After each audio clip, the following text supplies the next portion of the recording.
बीड जिल्ह्याच्या गेवराई तालुक्यातील अर्धमसला या गावातील मस्जिदमध्ये मध्यरात्रीच्या सुमारास जिलेटिनचा स्फोट करून मस्जिद पाडण्याचे कारस्थान करणाऱ्या समाजकंटकाच्या विरोधात मोर्चा काढण्यात आला।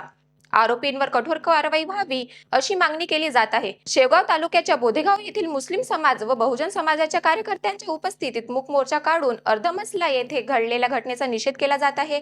आरोपींवर कठोर कारवाई व्हावी या प्रमुख मागणीसाठी बोधेगाव पोलिसांना निवेदन करण्यात आले आहे। जयप्रकाश बागडे यांची रिपोर्ट महान्यूज 7 करिता। शिवाजी महाराजांच्या पदरी असलेला प्रामाणिक ब्राह्मणाचे मुस्लिमांबद्दल तर सगळा इतिहासच माहिती आहे। इतर जातींना महाराजांनी बरोबर घेतलं म्हणून घातलं जातं। हे षड्यंत्र करणारी लोक अशा पद्धतीने खेळी करून एकमेकांच्या विरोधात एकमेकांना पुढे करतात। ह्या षड्यंत्रापासून जागा राहा, सगळ्यांनी एक राहा।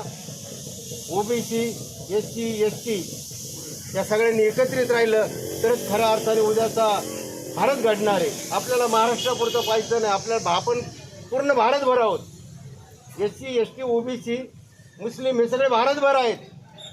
प्रवृत्ती असते, याला कोणती जात कोणती धर्म नसते, यांच्या डोक्यात फक्त एकच असतं का कोणता तरी काहीतरी ते निर्माण करून समाजामध्ये अशांतता नांदवली पाहिजे।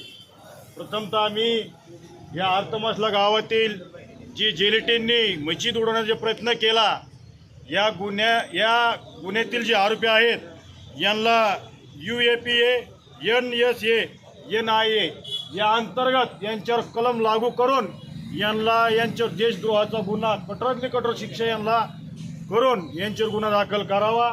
आज या ठिकाणी